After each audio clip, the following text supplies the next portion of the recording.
So if you're new to the game, or maybe you just don't know where the best locations to farm exotic catalysts are in Destiny 2, today I'm going to be showing you a couple different methods on how to farm your exotic catalysts and complete them in the fastest ways possible. And all these are going to be able to be done solo. However, the only one that might be where people struggle on is going to be the first one that I talk about. And before I do go over these, I can't stress enough, make sure you do have the ammo finder, ammo reserves, and ammo scavenger mods on for the specific weapon you are farming a catalyst for. This will save you a lot of time instead of searching around desperately for ammo. And for the first catalyst farm area, this is going to be in the Shattered Throne dungeon. And if you don't know how this dungeon works, I definitely recommend watching a video on it since it can be quite challenging for new players. And here in this dungeon, after the second encounter, you're going to come across an area, and it's going to be an area where you're going to be slowed down. In here, actually, an unlimited amount of Taken Thrall will keep spawning in and allow you to farm your catalyst nice and easy. And as you can see, you just come over here and stand on this ledge, and the Thrall are going to run up and line up for you. And what this does is it allows you to get precision kills a lot easier than you typically would. And if you aren't comfortable with this dungeon, don't worry, I have plenty of other options for you. However, this is just a really good location to do it, and you can get a checkpoint from other people if you want, like do it with a friend, and maybe search around in Discord. There are a lot of people farming this right now because of that cookie event going on with the Dawning stuff, so you could do that too. And next on the list is going to be the Altars of Sorrow public event on the moon. And this public event anyone can access, and what it does is it has a lot of ads that you can kill easily, and is one of the more common places to farm catalysts. It is definitely one of my personal favorites because you literally don't need to put any effort in order to get to this event. The only downfall about this is there are usually a good amount of people doing it and farming their catalysts here, so you kind of got to compete with getting kills with other people, but at the end of the day it's really not that bad, and you don't got to go out of your way to do anything special to gain access to it. There are a lot of ads that just keep spawning in. You'll see these bubble looking things where the enemies spawn in, and you can just keep spraying and praying, and the enemies will keep spawning in over and over. And another really good public event to farm catalysts is the Blind Wool event on the Dreaming City. There are actually a ton of Thrall here and other enemies that you can farm during this event, and it's not as good as the Altars of Sorrow event in my opinion, but it's still a really good farm for catalysts. During certain waves of the Blind Wool event, there are an insane amount of Thrall spawning in and running at you. The only thing is there are usually more people here than there are in the Altars of Sorrow event, so you're going to be competing for kills more than you typically would in the other event most of the time. But once again, still a really good place to farm your catalysts. And last on this list is my personal favorite location to farm catalysts.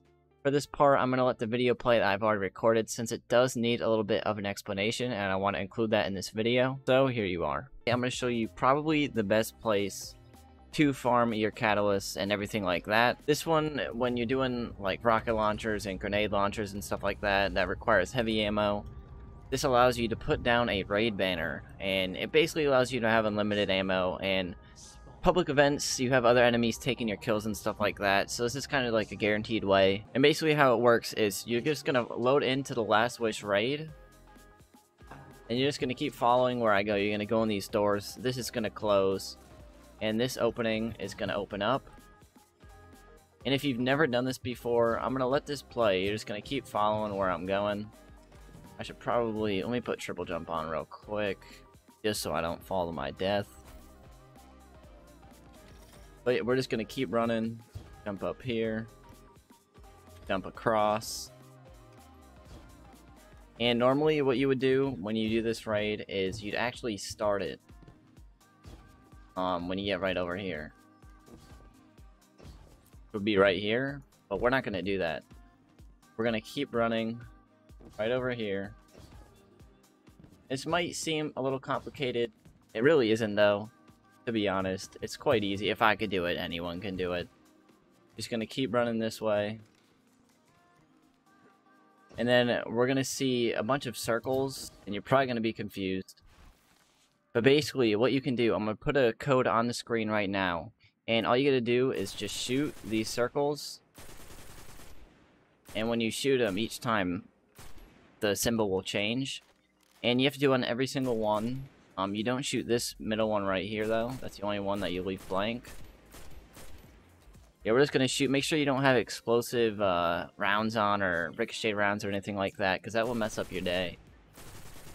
Yeah, you just keep shooting these.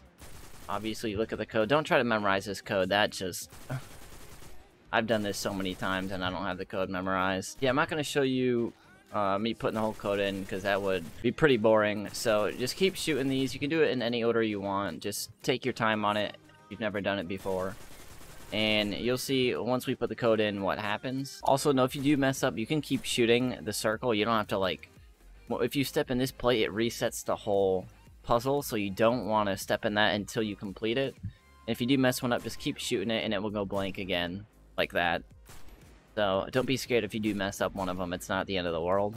Alright, so once we have the code fully in, also if you want, you can run an LMG as well in your heavy slot just to provide you with more ammo just in case, so you don't run out of ammo, because that would be tragic. But yeah, we're just going to make sure you double check that you have the code in correctly, because you do not want to have to do this again. Trust me, it does take a little bit of time. It took me about like 4 minutes, but that's just because I'm, you know, recording for a video. But yeah, it looks like the code is in good, so we're going to step on this plate. It's going to say you wish to stay here forever, and then don't be scared, it's going to say restarting from last checkpoint. And you'll know that you put it in right. You got to wait for it to load, just give it a sec.